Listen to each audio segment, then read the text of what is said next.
Non, j'ai mis centre-ville, Ferry, j'ai pas... Bon, Ferry, ça te marqué, on y a Calais. Hein. Calais, notre première étape vers l'Angleterre. Ronan et Emilia sont à la sieste, Mathieu au volant. Donc comme tu peux le voir, on a 4 paramoteurs, on a pas moins de 5 ou 6 voiles, 7 peut-être même. On a tous les duvets, on a le steadicam pour faire de la super piste de duvet aérienne. On est prêt à aller en Angleterre. Prêt à filer à l'anglaise, ou plutôt chez les Anglais. Température maximum. Bah, 19 degrés Celsius. Look, it comes. Today is only 19, but Saturday, Sunday is 22, 25, 27, yoo-hoo, with some sun. I don't have the same. Oh, this is not the same weather. Donc, ce GPS nous dit que ça vole. Et tu lui as dit qu'on va rester chez soi. Bon, maintenant va falloir switcher. Un coup en anglais, un coup en français.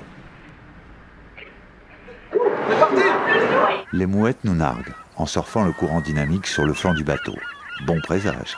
Déjà, ça vole. Bah là, ces oiseaux. Restons concentrés. Mission Crop Circle. Littéralement, cercle au milieu des récoltes.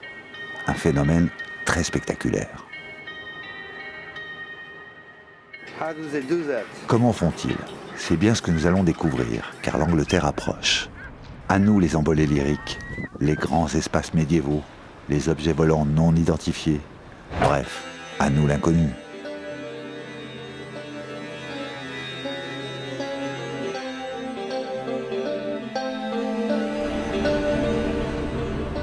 Faire une petite incantation.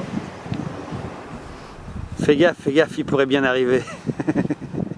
Première halte, Ridgeway, un chemin qui traverse la campagne médiévale sur 140 km. Premier contact, Adam.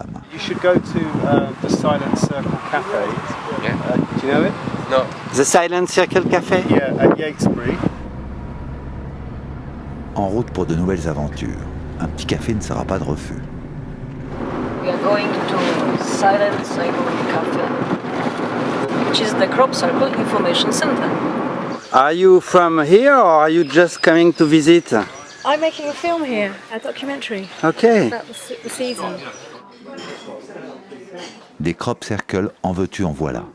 Le Silent Circle Café est au cœur de notre sujet. Il archive depuis 20 ans les performances graphiques qui apparaissent mystérieusement la nuit en été dans le triangle de Glastonbury. C'est un triangle d'une centaine de kilomètres de côté, au sud de l'Angleterre, connu pour ses vestiges datant de 4000 ans. Une époque où druides et elfes peuplaient la région. Il y a 3 au même endroit, ça foisonne. D'ici, les premiers crop circles sont à peine à quelques kilomètres. Le Silent Circle Café est un trou de verdure où chantent les oiseaux avec un fort accent british. Il est collé à une église du XIe siècle où Adam nous attend. You'll meet people who say the whole thing is man-made. There's no mystery. And then you'll meet people who say no, they're all maybe like 20% of them are genuine mysteries, 80% of them are man-made. And no one really knows. It's all a really weird fucking mystery. Super interesting. So, and there's people who've been studying this subject really seriously, like scientific detectives, like Charles. Charles has slept out in the fields maybe like 200-300 times. There's a lot of reports of strange lights, orbs, and people see stuff down here. A lot. Allons voir de plus près. Notre premier crop circle, nous l'attaquons à pied. Il est gigantesque. Pas moins de 50 mètres de long sur plusieurs cercles adjacents pouvant atteindre 15 mètres de diamètre. Un sacré travail, mais quasiment invisible à hauteur d'homme. Alors on verra demain. Cap sur un campement de fortune, car il se fait tard. Moi, je camperais plutôt par ici sur le bitume. Hein. Just risk a fine, you know. No, I don't think. So we stay here? I'll say yes. Let's try. C'est dingue quand même, la quantité d'infos qu'on a chopé en une journée.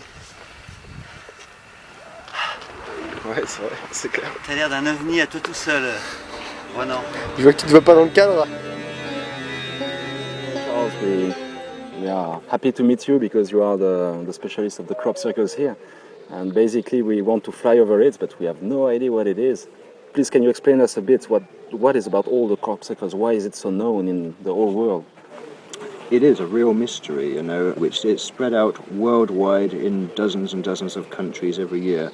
But it effectively started here in the modern sense, originally from Stonehenge and fanned out into the local environment. So sometimes in any given summer we may see 50, 60, 70 crop circles within maybe a 5 to 10 mile radius of the silent circle at this location, so the whole land seems dotted with them. But the first recorded crop circle, for instance, if I may just point it out, we're talking about in the 1640s, this sort of thing was reported in the local handwritten and hand-drawn, one of the earliest English newspapers to ever exist. Did you say in 1640s? And obviously, as you can see in the image here, it was depicted as devil-type character with horns, flattening a farmer's crops down.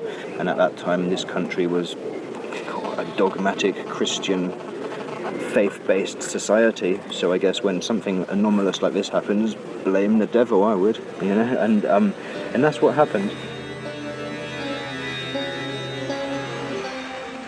Marché de Marlborough, petite ville chargée d'histoire très typique.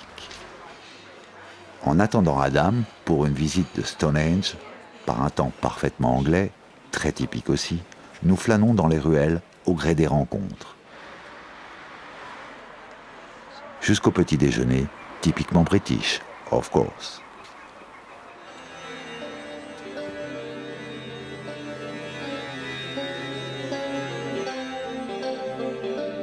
I'm very excited to meet you all. That was an amazing meeting yesterday because just like that, it's a sun temple because on the summer solstice, midsummer's day and winter solstice, the sun comes up, it rises perfectly on this one stone. It's not local stone. Some of it comes from a couple of 100 miles away. So how did the ancient people get those stones to Stonehenge? Stonehenge, c'est la préhistoire de l'Angleterre. Des centaines de monolithes et trilithes datant de 2300 ans avant Jésus-Christ. Il y a plus de 4000 ans, les premières pierres bleues ont été acheminées depuis les monts Presley, au Pays de Galles, à 250 km à l'ouest. Un défi technologique hors du commun pour l'époque.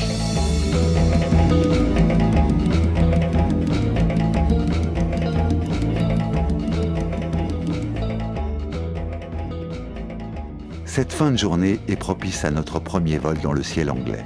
Sur ces terres s'est inscrite l'histoire de l'humanité, au moment même où la pyramide de Gizeh sortait de terre en Égypte.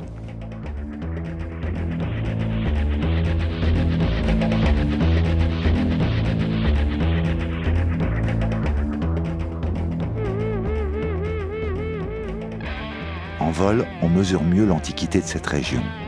Des tombeaux millénaires jonchent les sols, ensevelis sous l'humus, tels des trous de taupes géants.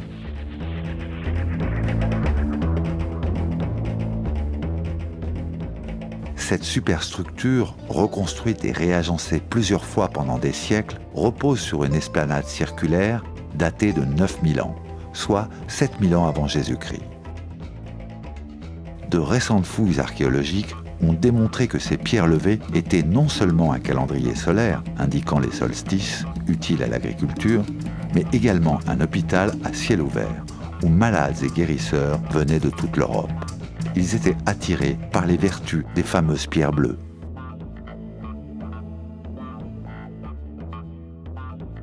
Ces dessins monumentaux ont été creusés dans la craie qui constitue le sous-sol de toute la région. Il suffit de gratter sur quelques dizaines de centimètres pour la découvrir. Sous cette énorme plaque de craie qui va de Glastonbury à Stonehenge et Avebury, s'étend un lac souterrain de plusieurs milliers de kilomètres carrés. C'est le triangle de Glastonbury, une centaine de kilomètres de côté. Il produit des forces telluriques assez puissantes pour dérégler certains instruments aéronautiques.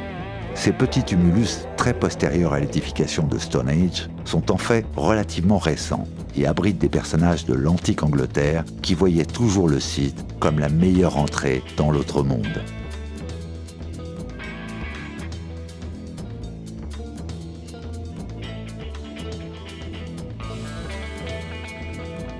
Sur la route du retour, nous sommes impressionnés par la taille du site néolithique et l'ampleur des vestiges visibles depuis le ciel. On dirait un énorme terrain de golf à l'usage des elfes, sans doute. So British.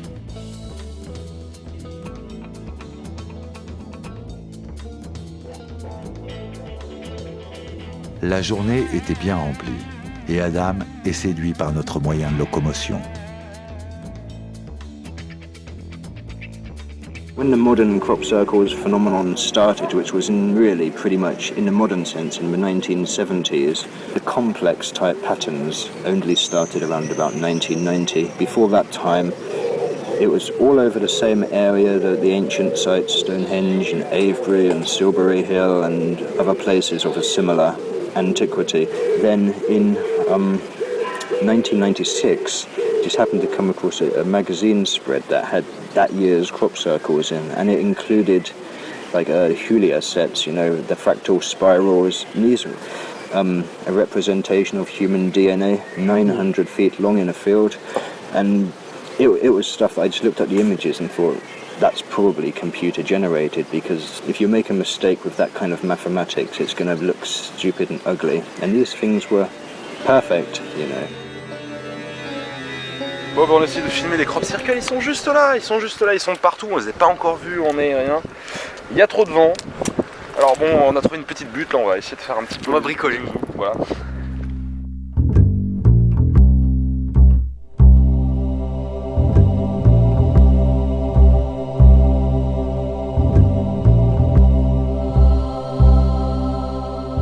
Today in the morning, when we were taking off with our paragliders, we saw your van in the middle of the field. Probably you stayed there all the night. What were you doing there?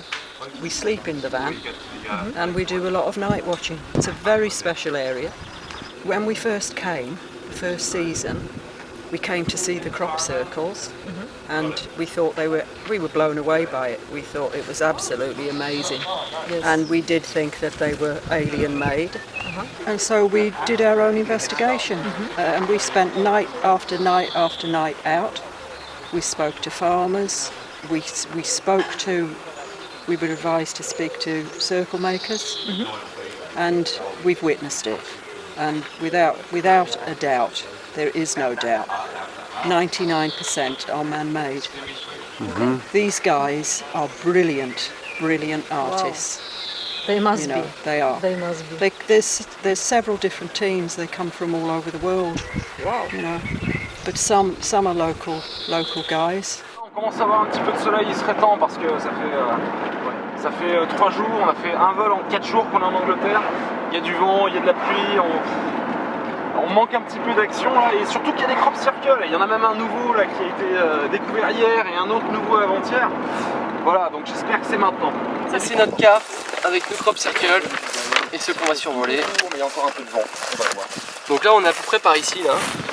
Et là juste devant nous, on a 3 crops. Juste là, 4 km d'ici. On va essayer de se faire un petit vol autour d'Asbury, cette cité médiévale. Et peut-être reposer ici pour repartir plus au sud, se faire ces crops là, plus un nouveau qui a apparu aujourd'hui. Il est où là le nouveau? Le nouveau apparemment il serait ici. C'est 2 cercles, alors c'est l'œuvre de débutants visiblement, d'aliens débutants. On verra ça. You are the first to go in flight, right? I am the first one? Okay. I can be fast. Emilia nous ouvre la voie, histoire de tester l'aérologie locale et vérifier qu'elle est praticable.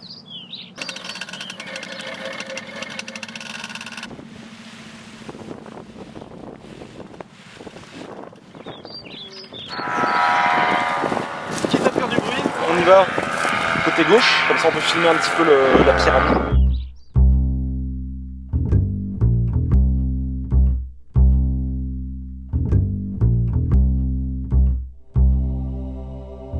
Du bon air et de la belle lumière, les conditions sont réunies pour un vol magnifique. Emilia et Mathieu s'en donnent à cœur joie. ça plane pour nous.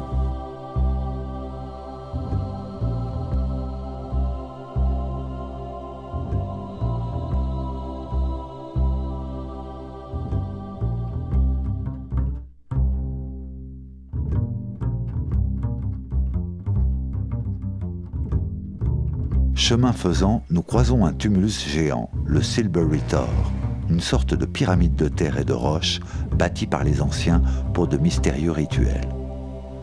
À peine plus loin, nous survolons nos premiers cercles de fabrication humaine vraisemblablement. Cette cité médiévale, bâtie sur une esplanade très antique, entourée de monolithes millénaires, c'est Avebury, avec l'avenue qui permettait d'y accéder. Sur le chemin du retour, nous retrouvons le tumulus de Silbury. Il produit, dit-on, d'étranges courants telluriques à son sommet, des ondes électromagnétiques singulières comme une concentration d'énergie.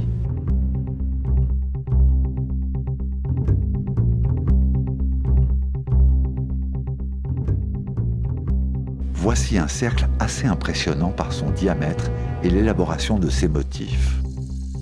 Une œuvre graphique à part entière, réalisée par des artistes anonymes et internationaux, et peut-être même interstellaires.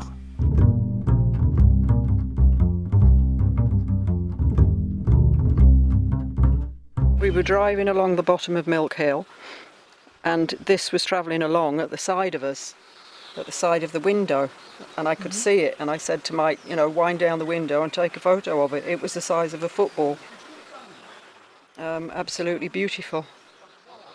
So these are orbs, right? Yes. We call it orbs. But And I call- what's that?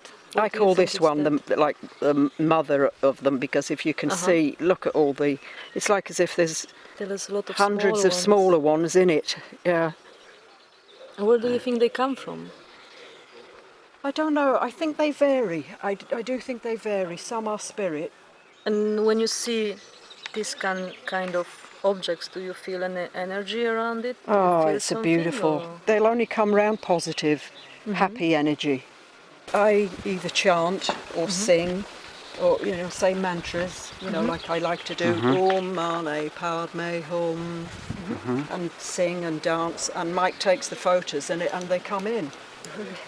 And you can see them, and then once he's taken the photo, as soon as the flash goes off, they fly out. Yeah. And so I call them back in. Come back, come on, friends. Come back. And they're all around me. I'll show you another photo.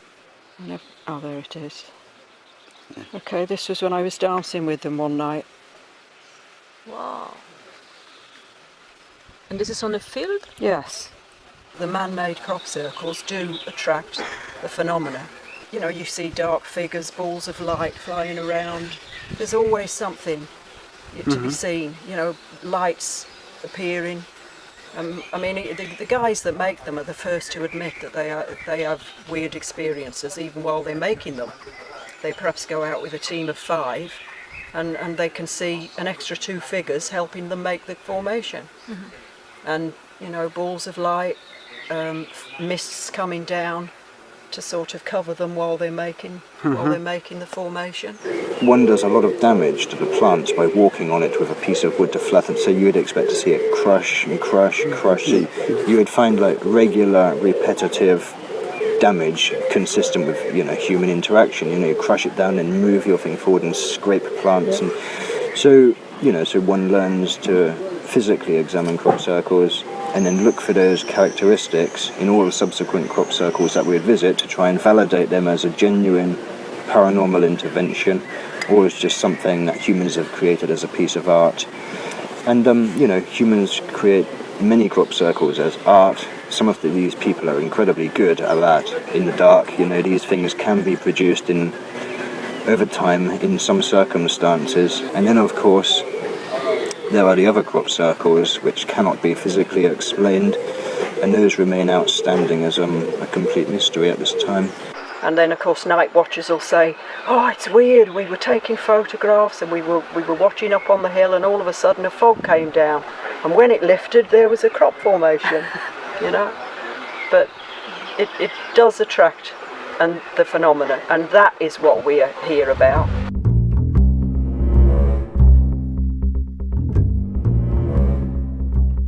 Le cheval blanc de Alton Barnes, façonné en 1812, est une reprise d'une figure semblable sur une autre colline. Il en existe 4 dans cette région du Wiltshire, dont 2 plus imposants encore que celui-ci.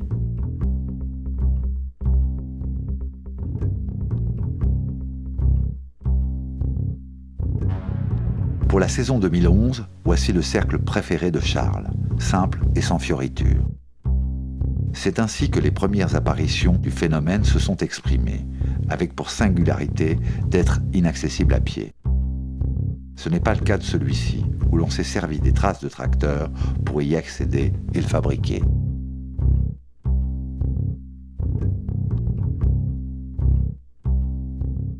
Toute proche, voici une œuvre impressionnante par sa taille et pas facile à réaliser en pleine nuit.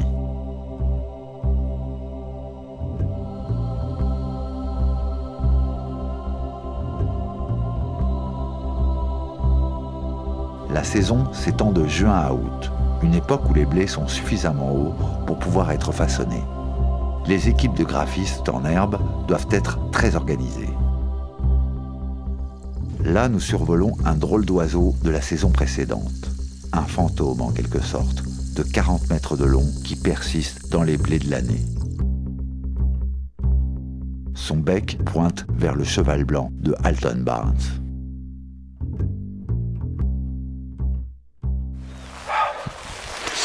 Bon bah écoute, qu'est-ce qui nous est arrivé dans cette affaire là? Bah là on vient juste de faire un atterrissage d'urgence. On est juste à côté du cheval blanc. Heureusement du bon côté du vent, hein, sinon on se serait fait imposer dans les blés sous le vent, ça aurait pas été drôle. Donc effectivement tu vois on a pas mal de bugnes sur l'hélice là, ici. Là elle est belle et en fait j'ai entendu ça en vol et puis après régime constant, plus de jus dans la commande, pas moyen de ni accélérer ni décélérer. Donc bon, on était à mi-régime, pas de quoi rejoindre l'atterrissage non plus, qui est à encore 2 km. Donc ben voilà, on s'est posé ici, c'est parfait. Un petit peu de route quand même pour accéder. Là-bas, je crois qu'on va se faire une petite suée jusqu'à la route. Cette petite pièce métallique sur le carburateur, elle a cassé net. Et à un moment donné, ça fait un petit moment que ça devait péter parce qu'il y a de la saloperie dans le métal. Donc ça fait un petit moment que c'était cassé. Puis ça a lâché maintenant.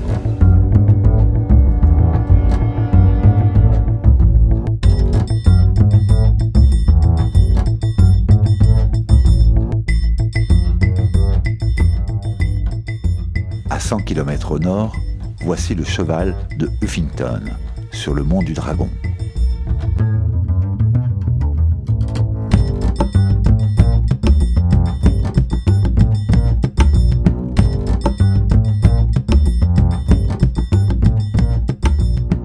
On y retrouve la configuration de monticules et d'esplanades chères aux Celtes de cette époque lointaine.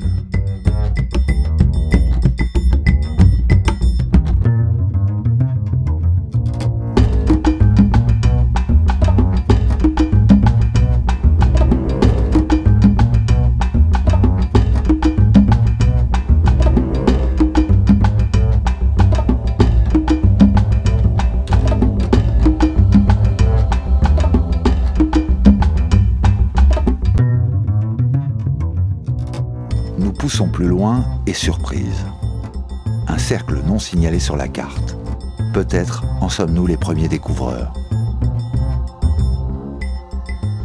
La technique consiste à coucher les blés à l'aide de cordes et de plaques en bois. Les arcs de cercle sont formés grâce aux rayons de la corde dont une extrémité est fixée selon un schéma régulier, tracé et organisé sur ordinateur.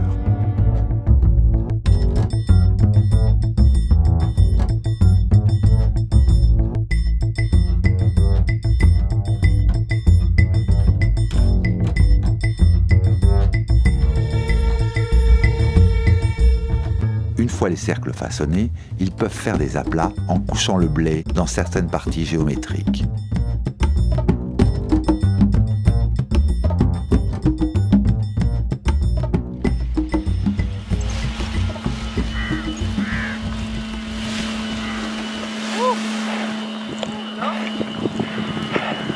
Alors? Top. Trop de la balle? Top. On a trouvé un crop qui était pas sur la carte, en tout cas on sait pas où il était. Top. We find the crop! Mysterious hidden crop circles in the middle of nowhere! That was cool, no? Yeah, very cool. Bon, finalement, on est content d'être venu, hein? Oui, bah super ce cheval long là. Top hein. Ouais. Il est pas tout jeune celui-là. Hein. Il est pas tout jeune, combien? 4000 ans je crois, non? 4400 ans je crois. Ouais, un truc comme Who was ça. first seeing the crop circles? No, please.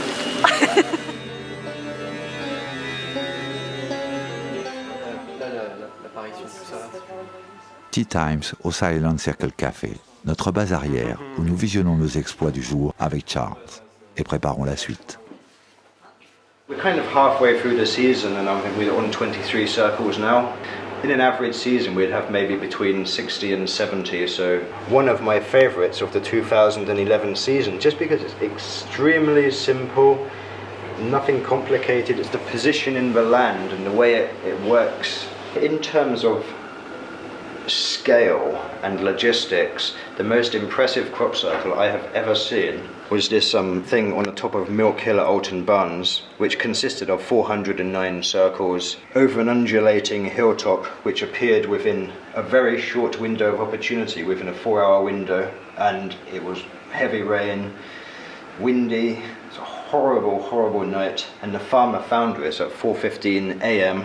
in the morning, in perfect condition, no tracks leading into the field, no mud on the plants, even though it was raining all night. So that was a highly impressive event, I would say, that one in particular. In 1996 we had a whole series of formations like this which contained the mathematics of nature, fractals, spirals, suggesting, this is the very same mathematics that is inherent in the human body and inherent in basically everything in nature. This is how things grow in nature. You can find the same mathematics in human DNA, for instance, and in pretty much everything that grows. So when this level of mathematics shows up in a field of wheat 1,000 feet wide, I really have to be very, very impressed, especially when I cannot find footprints or plank marks or any kind of human type of destruction. So highly impressive event, in my opinion. One of the all-time classic crop circles. This is some years ago. It was found in 2002, kind of out of this key region. This is from Hampshire. It was around about 400 feet long, and the disc, when this was analysed, this turned out to be an 8-bit binary code that could actually be read in English and there was a couple of sentences. So obviously we examined this formation very closely on the ground, and it was created in very thin strips of laid crop that were bent about this high above the ground and perfectly even all over. If people had gone in here with any kind of body weight, planks of wood, that wheat would have been destroyed and crushed flat to the ground. So yeah, an incredibly subtle pattern with a standard alien message attached. This had never happened before, ever, in the history of the crop circles phenomenon. Nous avons réussi à convaincre Charles pour un baptême de l'air. Très accueillant, il a partagé généreusement ses informations sur le sujet et nous a parfaitement guidés. C'est donc la moindre des choses de lui offrir une vision du ciel de sa région. Cette figure, nous l'avions visitée au sol en arrivant. Vue d'ici, elle prend une autre dimension.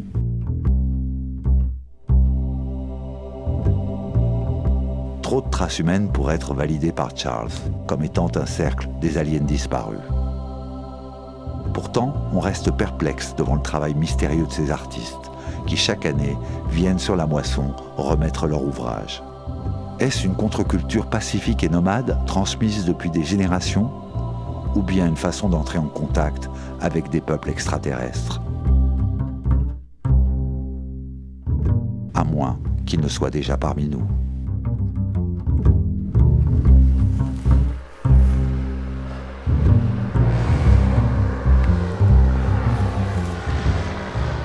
Think you're going to get the paramotor? I think I'm going to really seriously consider it. That was like a really amazing experience, and yeah, that was the coolest thing I've ever done.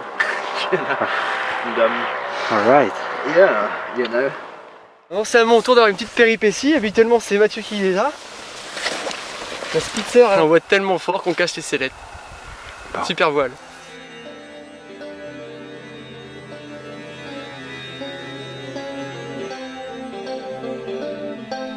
Nous quittons Charles pour rejoindre le sommet du triangle mystérieux, celui de Glastonbury, notre destination.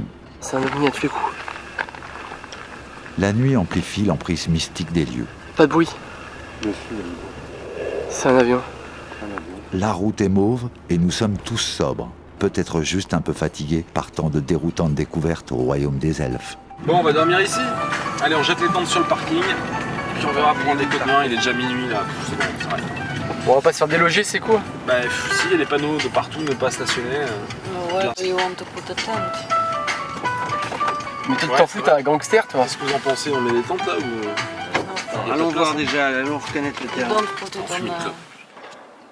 Bien dormi? Écoute, pas trop mal. Petite nuit. Tu veux une petite nuit de 6 heures, bon, ça va. Mais... pour être plus. Puis là, on a le tort. Donc c'est ce qu'on va surveiller ce matin. Là. Donc là, on va monter, on va essayer de trouver un petit décollage pas trop loin. Et pas trop proche non plus pour pas réveiller les gens. Et quelque chose par là-bas, loin, dans la pampa. Le Tor signifie affleurement de la roche, ou colline en celtique. Il domine la plaine de Summerland Meadows, marécage aujourd'hui asséché, au milieu desquels il apparaissait autrefois comme une île. Des outils en silex du néolithique, soit moins 10 000 ans, ont été retrouvés au sommet du Tor, qui a donc été occupé au cours de la préhistoire. Des vestiges de l'âge de fer témoignent déjà de l'existence d'un village voisin, soit environ moins 300 à moins 200 ans avant Jésus-Christ. Puis les Romains sont passés, et enfin les Bretons l'ont nommé l'île d'Avalon, et l'ont rattaché à la légende d'Arthur, mais aussi à Jésus en personne.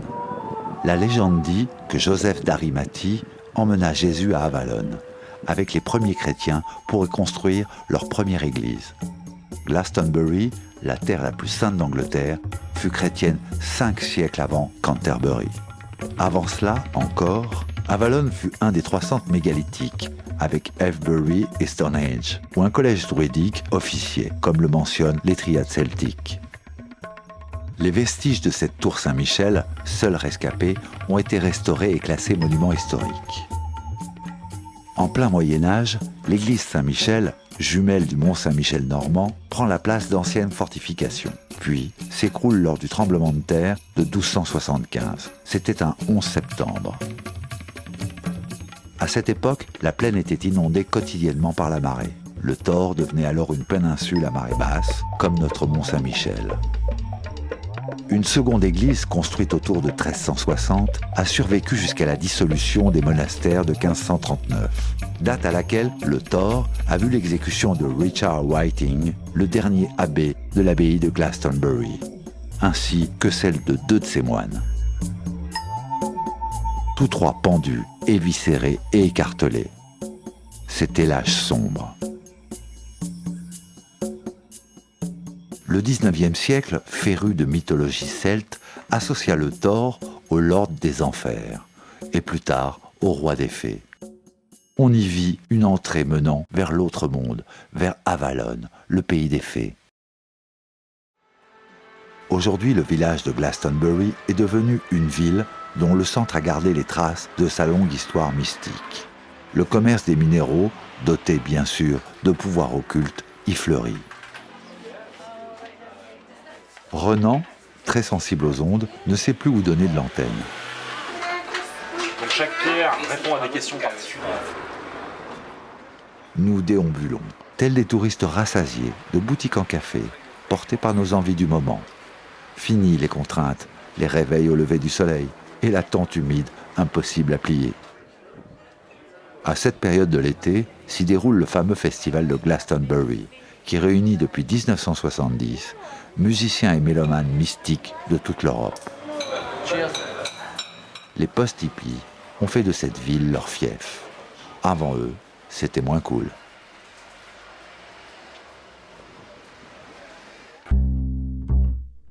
En route vers le géant Cerné Abbas, au nord du triangle de Glastonbury. C'est une figure très connue, Elle est là depuis la nuit des temps pour certains, tracée à flanc de colline, dans la craie, sous l'humus. Pour d'autres, le géant a été dessiné au début du XVIIe siècle.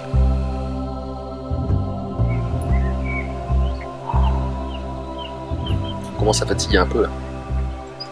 On est aussi devant un monument historique. Ça semble être un être humain avec un os peut-être dans la main, un os de mammouth. Et les historiens pensent que c'est un homme. Donc voici notre monsieur qui est là. On est positionné. Voilà, et je crois qu'il nous indique avec son membre qu'il faut partir au nord pour décoller. Donc nous allons voir un petit peu ce qu'il y a au nord.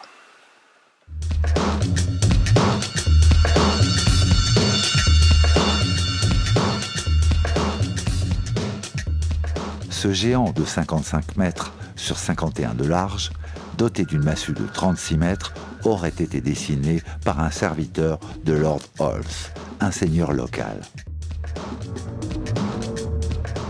Pendant la première guerre civile anglaise, vers 1642, il voulait par cette caricature imposante et naïve se moquer de Oliver Cromwell, célèbre parlementaire républicain surnommé l'Hercule anglais par ses ennemis monarchistes. Une autre légende prétend que des villageois celtes auraient abattu un géant il y a fort longtemps et auraient tracé sa silhouette sur la colline en suivant ses contours grâce à une tranchée de 30 cm de large sur 30 cm de profondeur. Son érection de 10 mètres est devenue un symbole de fertilité pour tous les superstitieux.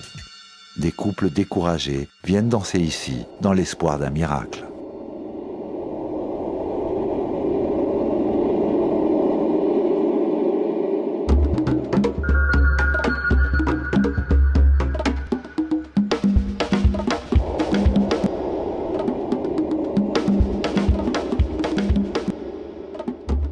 Un de nos derniers atterrissages sur le sol britannique.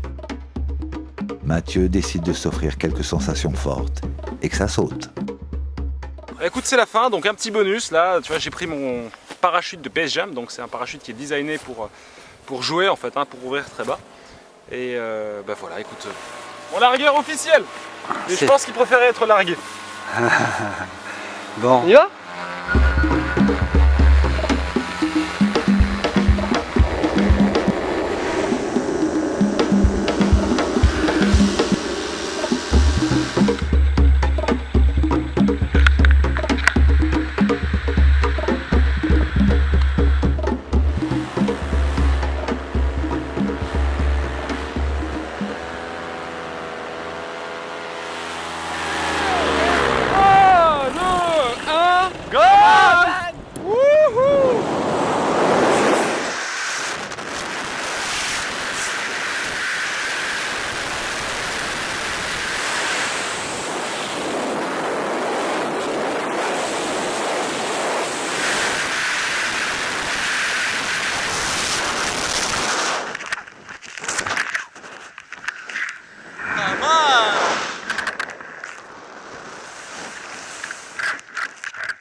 Bon, et ben me voilà le seul couillon dans le ciel.